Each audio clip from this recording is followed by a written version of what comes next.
cuando el sol se oculta y el silencio comienza a respirar. Las historias que nadie se atreve a contar despiertan. Aquí habitan susurros, sombras y horrores reales. Relatos que no buscan asustarte, buscan quedarse contigo. Has cruzado el umbral de Devorado por la noche, historias de terror.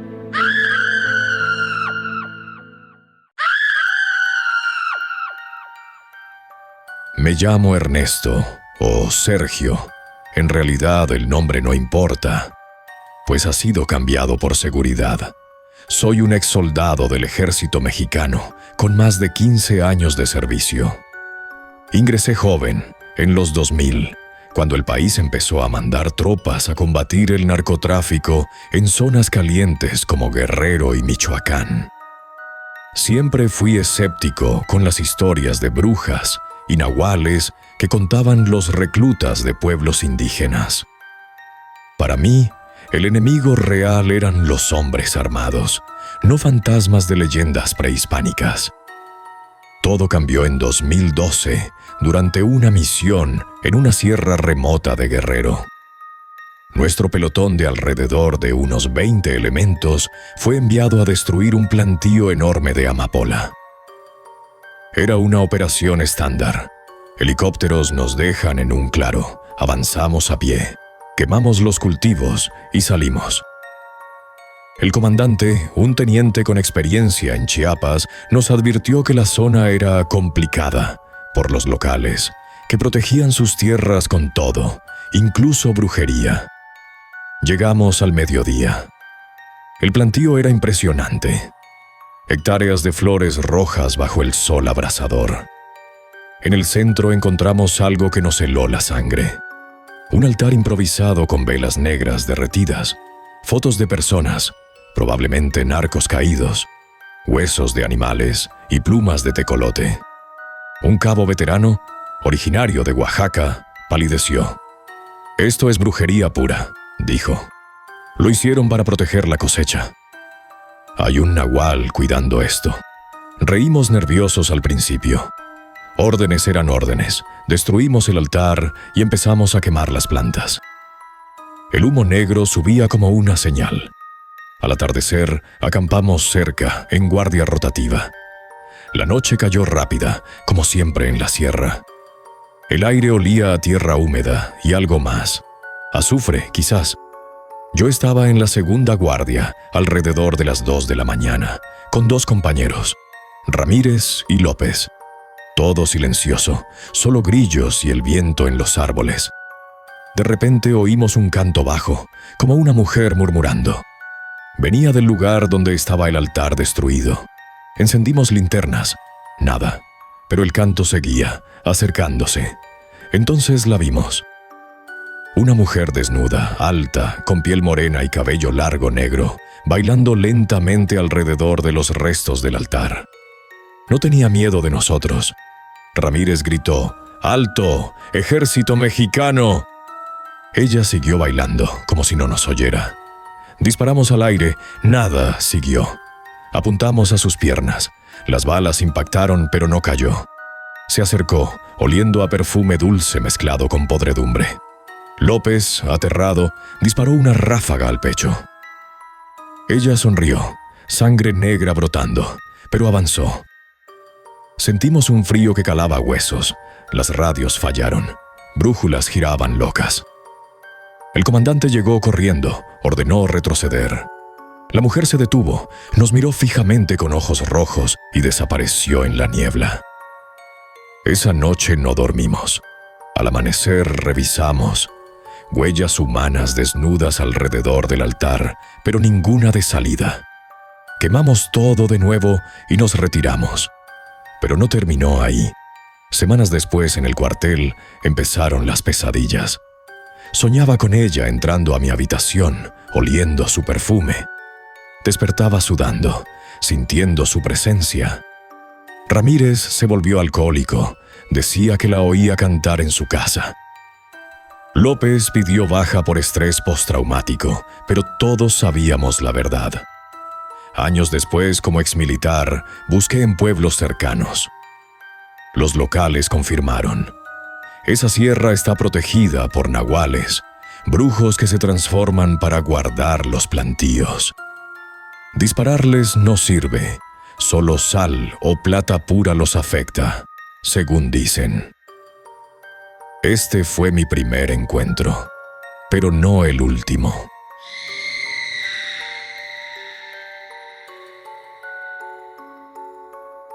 Mi nombre ya no importa. Los que hemos visto lo que yo vi, preferimos olvidar hasta nuestro propio nombre.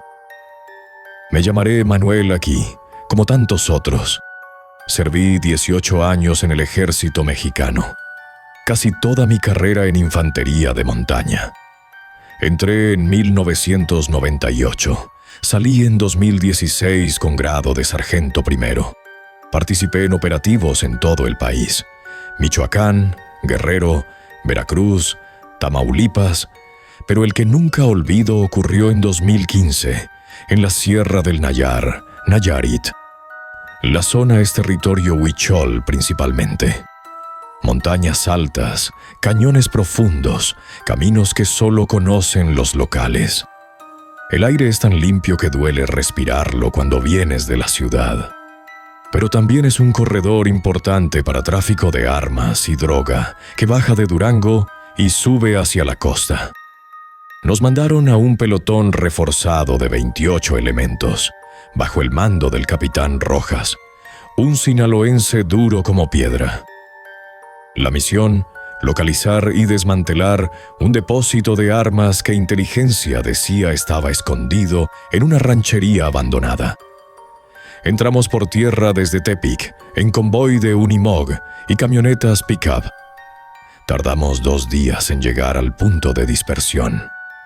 La noche antes de la penetración final, acampamos en un claro a 2.400 metros de altura. El frío era intenso, aunque era mayo. Prendimos fogatas pequeñas, comimos raciones frías para no hacer humo visible. Los soldados hablaban poco. Muchos eran reclutas nuevos. Yo era de los veteranos. Conté algunas anécdotas de otras misiones para romper el hielo, pero el capitán Rojas me cayó con una mirada. Esa noche él estaba nervioso, y eso no era normal en él. Al amanecer del tercer día empezamos la marcha final. Formación en columna de A2, silencio absoluto. Solo se oía el crujido de las botas sobre la hojarasca y el jadeo contenido. El bosque era espeso, encinos, madroños, pinos altos. El sol apenas se filtraba. Alrededor de las 11 horas llegamos a la ranchería abandonada. Casas de adobe derruidas, corrales vacíos. Registramos todo. Nada. Ni armas ni gente. Solo huellas recientes de botas militares. Nuestras, pensamos. Pero el capitán ordenó seguir rastreando hacia el norte, donde un arroyo formaba un cañón angosto. Fue entonces cuando empezaron los aullidos. Al principio pensamos que eran coyotes comunes, pero no. Eran más graves, más largos, casi como lamentos humanos. Venían de arriba, de las laderas. Los perros rastreadores que traíamos, 2 pastores belgas, se pusieron inquietos, gruñendo hacia la nada. Avanzamos con más cautela. El cañón se estrechaba. Las paredes rocosas subían verticales. El capitán mandó exploradores adelante. Yo iba con el cabo Torres y el soldado Primero Vega. Subimos una loma empinada. Desde la cima vimos al coyote. Era enorme. Más grande que cualquier coyote que haya visto en mi vida. El lomo le llegaba casi a la cintura de un hombre adulto. Pelaje gris oscuro, casi negro. Estaba parado en una roca plana, a unos 80 metros, observándonos fijamente. Los ojos reflejaban la luz del sol como 2 monedas amarillas. Torres susurró: «Eso no es normal, sargento». El animal no se movía. Solo nos miraba. Sentí un escalofrío. Bajé el binocular. El capitán subió y lo vio también. Ordenó por radio: «Disparen para ahuyentarlo, no quiero sorpresas». 3 soldados abrieron fuego controlado. Impactos visibles, uno en el lomo, otro en el costado. El coyote aulló, un sonido que todavía me despierta por las noches, y rodó por la pendiente. Corremos hacia él. Yo llegué primero, y ahí estaba el horror. En el lugar donde debía estar el coyote herido, yacía un hombre desnudo, indígena, de unos 50 años. Piel morena curtida por el sol, cabello largo grisáceo. Sangre brotaba de heridas idénticas a las que le habíamos hecho al animal. Una en el costado, otra en el hombro. Jadeaba. Nos miró con odio puro. Intentó hablar. La voz salió ronca, entrecortada. No, debían disparar a lo sagrado. Luego, con una fuerza imposible para alguien herido de bala, se arrastró hacia unos matorrales y desapareció. Buscamos sangre. Encontramos rastro de sangre animal hasta el punto donde apareció el hombre. A partir de ahí, sangre humana, que se convertía otra vez en animal unos metros más adelante. El rastro se perdía en la roca. El capitán Rojas palideció. Él, que había estado en balaceras feroces en Culiacán, estaba blanco como papel. Ordenó: nadie habla de esto, jamás. Es orden directa. Regresamos al campamento base esa misma tarde. La misión se canceló oficialmente por falta de objetivos. Pero todos sabíamos la verdad. Esa noche fue la peor. Acampamos en el mismo claro de 2 días antes. Montamos guardias dobles, sensores de movimiento, perros alerta. Pero los aullidos volvieron. Esta vez desde todas direcciones, cercanos, demasiado cercanos. Alrededor de las 3 horas, los perros empezaron a ladrar frenéticos hacia el bosque. Disparamos bengalas iluminantes. Vimos sombras moviéndose entre los árboles. Coyotes, pero grandes como el que habíamos herido.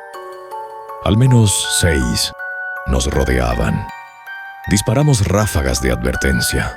Los animales no huyeron, se quedaron ahí, observándonos con esos ojos amarillos. Entonces las radios empezaron a fallar. Interferencia constante, aullidos grabados, como si alguien los transmitiera.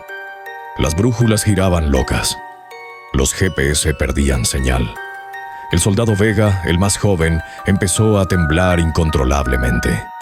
Decía que sentía que nos miraban desde adentro. Todos lo calmante con agua, pero no servía. A las 4:30, el cabo Torres desapareció. Estaba en su puesto de guardia con otro compañero.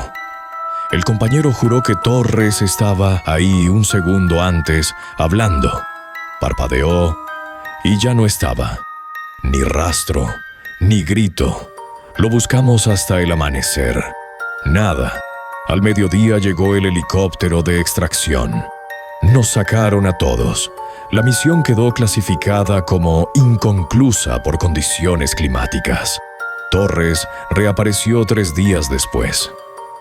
Lo encontraron caminando desnudo por la carretera Tepic-Guadalajara, a más de 100 kilómetros del campamento. Desorientado, deshidratado, con arañazos profundos en el cuerpo. No recordaba nada. Solo repetía: los hombres coyote me llevaron. Me mostraron el camino equivocado. Lo dieron de baja por trastorno psicótico agudo. Nunca volvió a hablar del tema. Yo aguanté 1 año más en el ejército. Pero los aullidos me seguían. En el cuartel de Tepic, en mi casa en Guadalajara, cuando visitaba a mi familia, los oía en sueños y a veces despierto. En 2017, ya como civil, regresé a la sierra. Solo. Quería respuestas. Encontré un corralero huichol anciano que aceptó hablar conmigo después de 3 días de convivencia y varias botellas de sotol. Me contó la leyenda. En nuestra tierra, algunos hombres aún conservan el don antiguo. Pueden convertirse en nahuales, guardianes animales, para proteger lo sagrado. El peyote, los lugares de poder, las rutas ancestrales. El que ustedes hirieron era uno de los últimos. Un Wixárika puro. Ahora está enfurecido. y los que disparan llevan la marca. Me mostró una cicatriz en su propio brazo.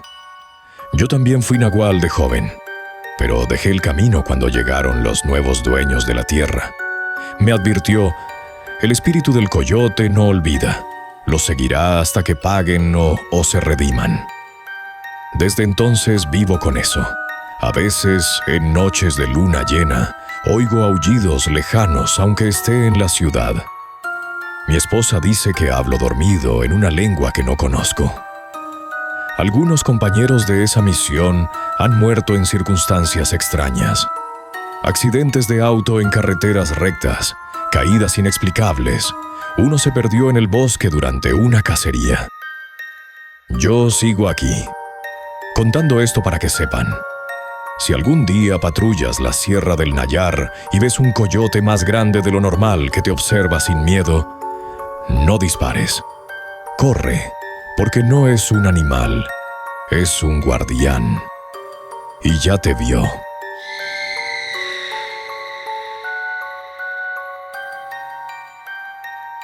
Esta noche me llamaré Javier. Fui teniente segundo en el ejército mexicano entre 2008 y 2019. La mayor parte de mi servicio la pasé en zonas indígenas, primero Chiapas, luego Oaxaca. Conozco el terreno, conozco a la gente, respeto sus costumbres, o al menos creía que las respetaba. Lo que pasó en la Sierra Mixe en 2014 me demostró que hay límites que un uniforme y un fusil no pueden cruzar. La misión era delicada. Inteligencia militar tenía información de que un grupo disidente, mezcla de remanentes de guerrilla antigua y narcos locales, usaba una cueva profunda en la Sierra Norte de Oaxaca como depósito de armas y refugio. La cueva se llamaba localmente Yela Baxo en Mixe, Cueva del Jaguar. Los informes decían que era un complejo natural de varios kilómetros, con entradas ocultas y cámaras grandes. Nos mandaron a una brigada especial de 35 elementos. Infantería de montaña, francotiradores, equipo de explosivos y 2 guías civiles de la zona, ambos mixes, contratados bajo presión. El comandante, que por razones de seguridad ha sido llamado de otra manera, era el capitán primero Luis Mendoza, un veracruzano con fama de implacable. Yo era su segundo. Llegamos al pueblo más cercano, San Juan, no diré el nombre exacto, en camionetas civiles para no alertar. Los ancianos del consejo comunitario nos recibieron con frialdad. Uno de ellos, un señor de más de 80 años llamado don Seferino, nos habló directamente. Esa cueva no es para pisar. Ahí viven los antiguos. El jaguar guarda la puerta. Si entran, no todos saldrán. Mendoza lo ignoró. Dijo que era superstición y que teníamos órdenes superiores. Yo, que había vivido años entre indígenas, sentí el peso de sus palabras. Pero órdenes son órdenes. Salimos al amanecer del día siguiente. Marcha de 8 horas por veredas empinadas, entre niebla y selva alta. El aire olía a orquídeas y tierra mojada. Los guías mixes iban callados, mirando al suelo. Llegamos a la boca principal de la cueva al mediodía. Era impresionante. Una grieta enorme en la montaña, cubierta parcialmente por enredaderas y musgo. Adentro se sentía un aliento frío, como si la montaña respirara. Montamos campamento base a 200 metros de la entrada.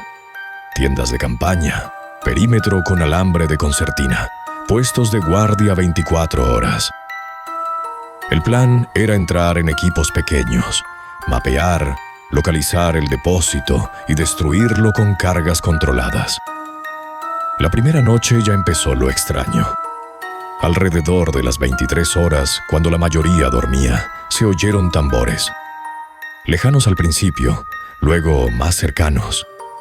No eran tambores militares ni de banda.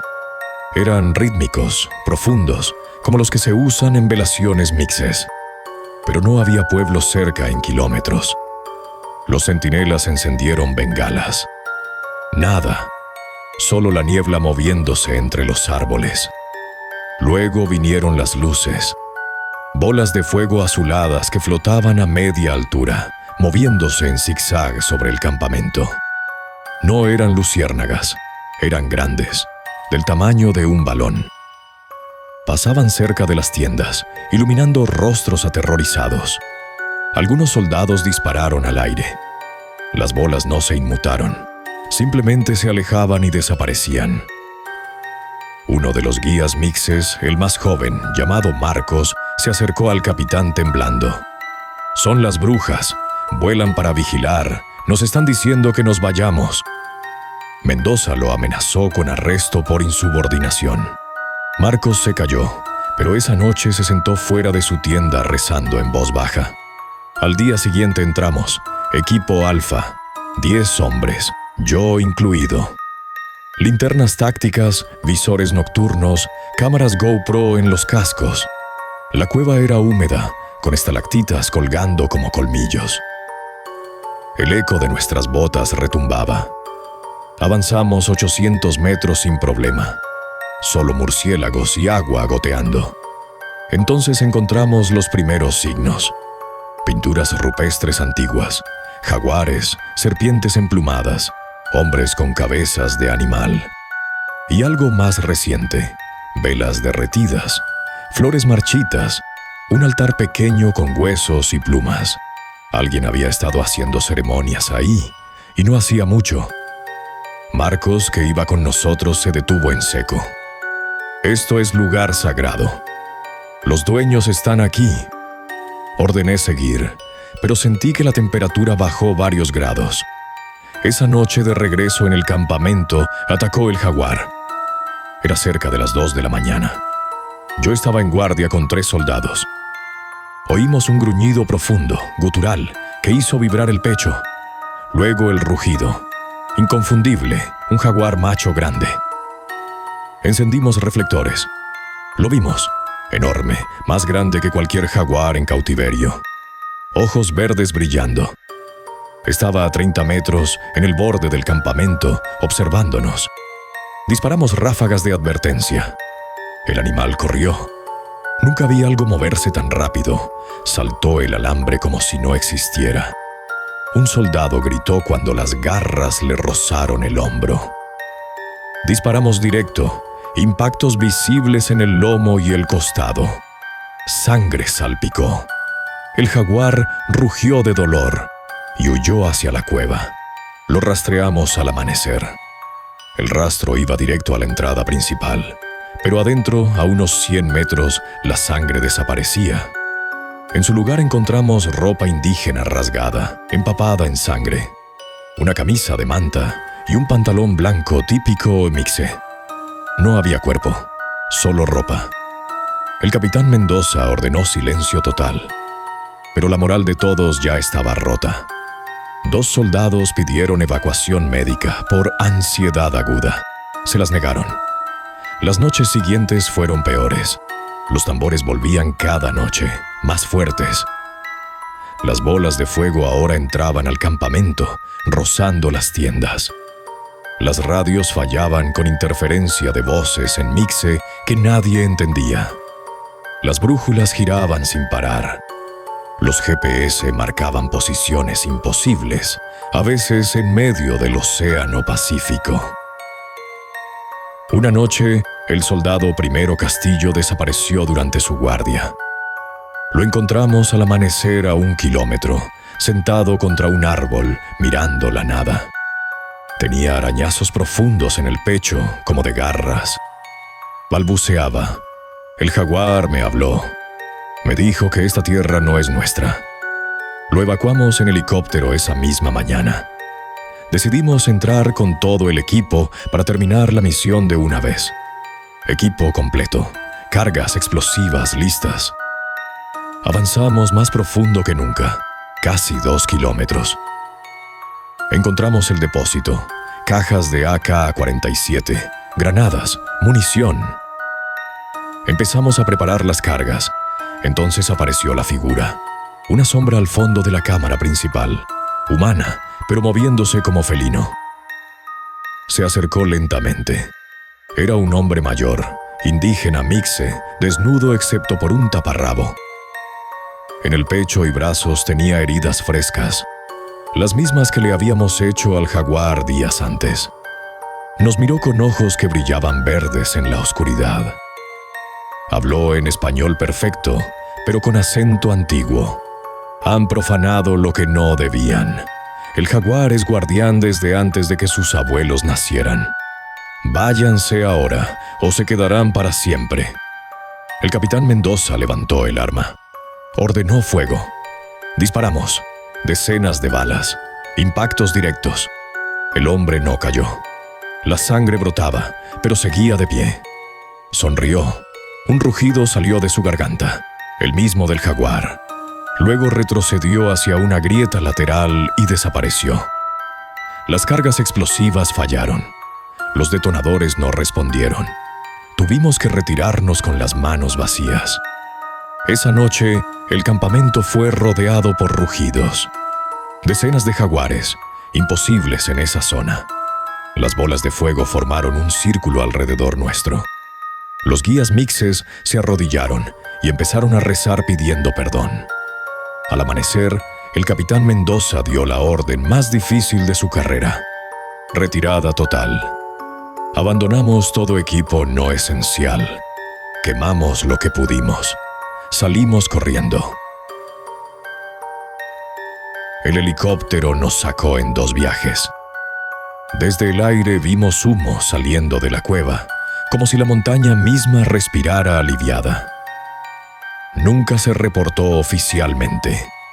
La misión quedó como sin objetivos encontrados, pero las consecuencias siguieron. 3 soldados desarrollaron heridas que no cicatrizaban, arañazos que supuraban meses después. Castillo nunca volvió a hablar coherentemente. Lo internaron en un hospital psiquiátrico militar. Marcos, el guía joven, terminó con su existencia un año después. Yo renuncié en 2019. Regresé al pueblo mixe años después, ya como civil. Busqué a don Seferino. Estaba vivo, más viejo. Le conté todo. Me miró con tristeza, no con sorpresa. El nahual del jaguar sigue ahí. Protege la cueva desde tiempos de los ancestros. Ustedes entraron con violencia. Él respondió con violencia, pero no mata a todos. Solo marca a los que deben llevar el mensaje. Me mostró una cicatriz antigua en su propio pecho, 4 líneas paralelas. Yo también lo enfrenté de joven. Sobreviví para contar. Tú también. Desde entonces vivo con los rugidos en los sueños. A veces despierto con arañazos frescos en los brazos, aunque duerma solo. Y sé que si algún día vuelvo a esa sierra, el jaguar me estará esperando. No para quitarme la vida, para recordarme que hay lugares donde el hombre, con todo su poder, sigue siendo intruso.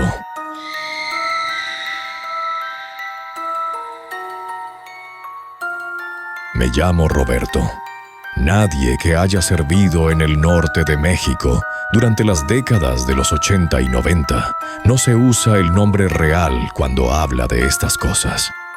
Fui piloto de helicóptero en la Fuerza Aérea Mexicana entre 1981 y 2002, con base principal en Hermosillo y despliegues frecuentes en Baja California, Sonora y Chihuahua.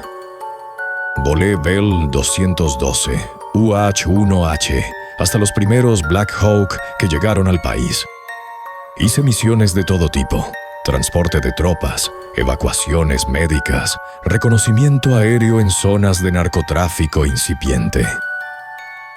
Pero lo que más recuerdo son las patrullas nocturnas sobre el desierto de Altar, en Sonora, entre 1987 y 1994. El desierto no perdona. De día el sol quema hasta el alma. De noche el frío te cala los huesos. No hay árboles, solo arena. Mezquites raquíticos y cardones que parecen esqueletos. El viento levanta remolinos de polvo que parecen vivos. Los veteranos decíamos que el desierto tiene ojos. Y después de lo que vi, sé que es verdad. La primera vez fue en 1987. Misión rutinaria. Vuelo nocturno de reconocimiento desde Hermosillo hasta la frontera con Arizona, siguiendo la ruta que usaban los polleros y los primeros cargamentos grandes de sustancia prohibida. Íbamos 2 pilotos, yo como copiloto y un técnico de vuelo. El helicóptero iba equipado con FLIR, infrarrojos y luces de búsqueda. Volábamos bajo, a unos 300 pies, para evitar radares. La luna estaba en cuarto menguante, suficiente para ver el terreno, pero no tanto como para delatarnos. Todo normal, hasta que el FLIR captó una figura humana corriendo a gran velocidad por el desierto, paralela a la frontera.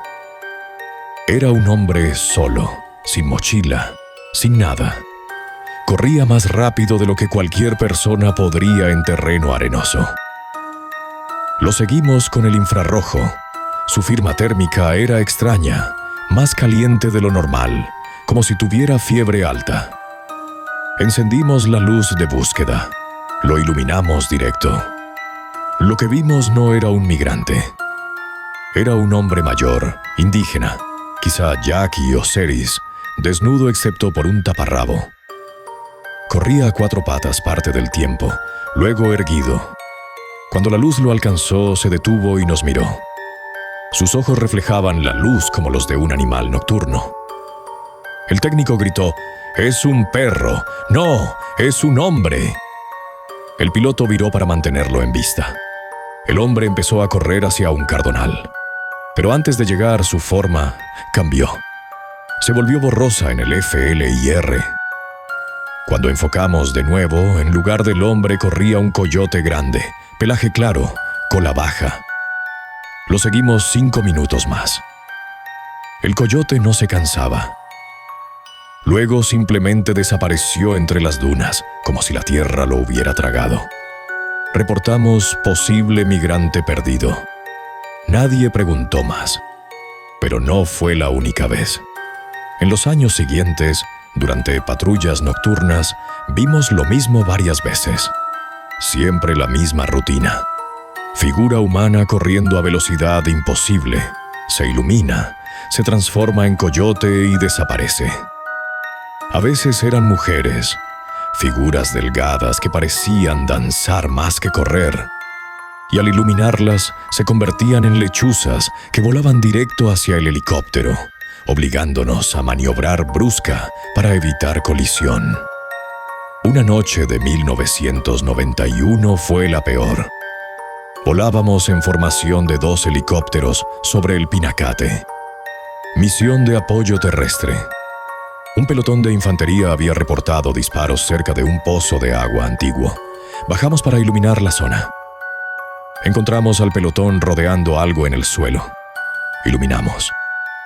Era un hombre desnudo, indígena, herido de bala en el pecho. Jadeaba. Alrededor, huellas de coyote que terminaban exactamente donde empezaban las huellas humanas descalzas. El comandante del pelotón, por radio, nos pidió evacuación médica urgente. Bajamos el segundo helicóptero. Cuando los médicos se acercaron, el hombre los miró y habló en una lengua que nadie entendió. Luego, ante nuestros ojos, su cuerpo empezó a convulsionar. La herida dejó de sangrar. La piel se cubrió de pelaje gris. En segundos, donde estaba el hombre herido, había un coyote grande, aún con sangre en el pelaje. El coyote se levantó, miró al grupo entero con ojos humanos, lo juro, y salió corriendo hacia el volcán. Nadie disparó. Estábamos paralizados. El comandante ordenó no reportar nada anómalo. El parte oficial dijo enfrentamiento con polleros armados, un herido evacuado y fallecido en vuelo. Pero todos sabíamos. Después de esa noche, varios del pelotón empezaron a tener problemas. Uno de los soldados, un cabo de Hermosillo, empezó a aullar en sueños. Lo encontraron una mañana caminando desnudo por la base. con tierra en las uñas como si hubiera estado cavando. Lo dieron de baja por esquizofrenia. El piloto principal de esa misión, mi compañero de tantos vuelos, se accidentó 2 años después en un vuelo diurno claro. El helicóptero cayó en picada sin razón aparente. En la grabadora de voz, los últimos segundos se oye un aullido lejano y luego silencio. Yo seguí volando hasta 2002, pero cada vez que cruzaba el desierto de noche sentía que nos observaban. A veces el radar captaba ecos que no eran aviones ni aves, sombras que seguían nuestra ruta exacta. Al retirarme regresé varias veces al Pinacate como civil. Hablé con ancianos yaquis y seris en Punta Chueca y el desemboque. Todos conocían las historias. Me contaron que en el desierto viven los últimos nahuales fuertes, brujos que protegen las rutas antiguas, los lugares sagrados, los pozos de agua que los nuevos dueños quieren olvidar, que se transforman en coyote para correr más rápido que cualquier vehículo, en tecolote para vigilar desde el cielo, en serpiente para esconderse en la arena. Antes eran más, me dijo un abuelo. Protegían a nuestra gente de los invasores. Ahora protegen lo poco que queda, la memoria de la tierra. Me mostró una foto antigua. Un hombre serio, vestido tradicional, de los años 40. Era mi tío. Lo mataron soldados en los 50 porque lo confundieron con bandido, pero volvió como coyote. Muchos lo vieron años después. Desde entonces entiendo. Todos estos relatos, el altar en Guerrero, el coyote en Nayarit, el jaguar en Oaxaca, los brujos del desierto están conectados por lo mismo. Militares entrenados para enfrentar enemigos visibles, balas, explosivos, estrategias, chocando contra algo que no entiende las reglas de la guerra moderna. Lo paranormal, lo místico, no ataca siempre para matar. A veces solo marca. Deja una cicatriz invisible que te sigue toda la vida. Olores que regresan. Sonidos en la noche. Sueños donde eres perseguido por animales con ojos humanos. Muchos exsoldados cargamos eso en silencio. No lo contamos en las reuniones de veteranos. No lo ponemos en los informes de baja. Pero cuando nos encontramos de casualidad en una gasolinera o un mercado, y uno menciona la sierra o el desierto de noche, el otro asiente y no hace falta decir más, porque sabemos que hay territorios donde el uniforme no protege, donde el fusil no sirve, donde el miedo real no es a morir, sino a darte cuenta de que no eres el depredador máximo. Yo ya estoy viejo. Mis nietos me piden cuentos de guerra. Les cuento de vuelos, de rescates, de camaradería. Pero guardo estos para mí.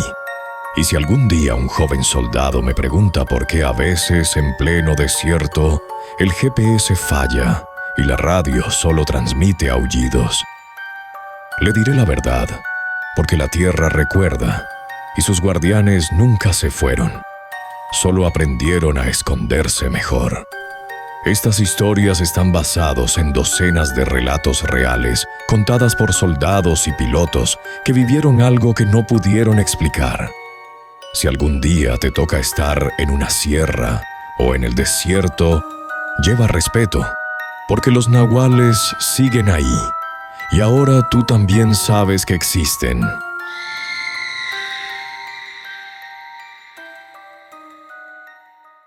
La historia ha terminado. Pero la noche no. Ella ya te escuchó, ya sabe tu nombre, ya sabe dónde duermes. Si sentiste que algo se movió en la esquina de tu cuarto mientras escuchabas, no fue tu imaginación. Dale like si todavía tienes valor para tocar la pantalla. Suscríbete y activa la campanita, porque pronto vendré por otra historia. Tal vez la tuya. Deja en los comentarios lo que te pasó aquella noche que nunca contaste a nadie. Lo que viste, lo que te tocó. Quiero saberlo. Ella quiere saberlo.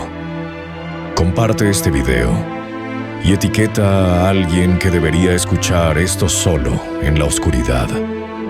Gracias por alimentarla un poco más. La noche tiene hambre eterna. Y tú ya estás dentro.